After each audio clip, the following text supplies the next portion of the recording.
अपेक्षा व्यक्त केली की भाजपकडून तिकीट मिळेल, वातावरण काय चालू आहे किंवा काय तुमची स्थिती आहे, तुम्ही काय करणार?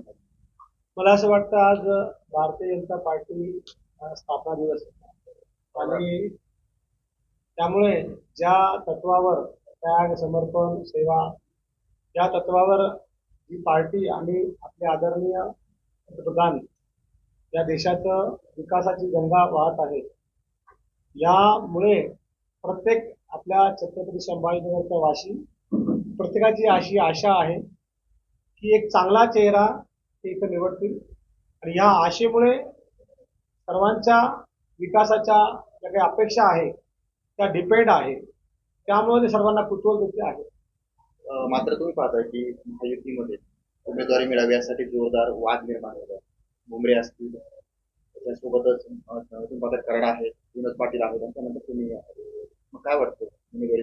नाही, कालही मी पण बघितलं. काल महायुतीची सर्वानुमते एक बैठक झाली. कोणाचंही इथे आपल्या जिल्ह्यामध्ये तरी वाद नाहीये.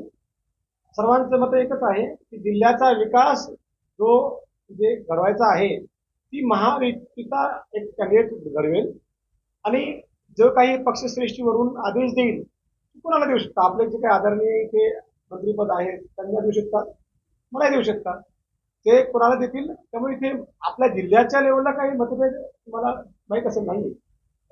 आता आणखी चित्र जर पाहिलं तर ह्या नेत्यांनी प्रत्येक वरिष्ठ नेत्यांनी भेटी घेतल्यात, विनंती केली आहे, मात्र अजून उमेदवारी जाहीर झालेली नाही.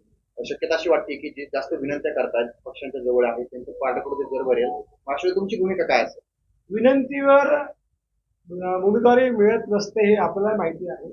नशिबाने जो ग्राउंड रिपोर्ट आहे, जो व्यक्ती ग्रामीणचा शहराचा विकास करण्यासाठी त्याला पूर्ण ग्रामीणचा प्रश्न माहिती आहे, ज्या व्यक्तीला प्रश्न माहीत आहेच आहे पण ते प्रश्न कसे मांडायचे, त्याला कसे ग्रामीणमध्ये परत आणायचे हे माहिती आहे, अशा उमेदवाराला ते उमेदवारी देऊ शकतात असं तिने दिसतंय. जर समजा एक शंका म्हणून विचारतो तुम्हाला की जर समजा नाहीच काही झालं तर मग अपक्षाची तुमची तयारी आहे का?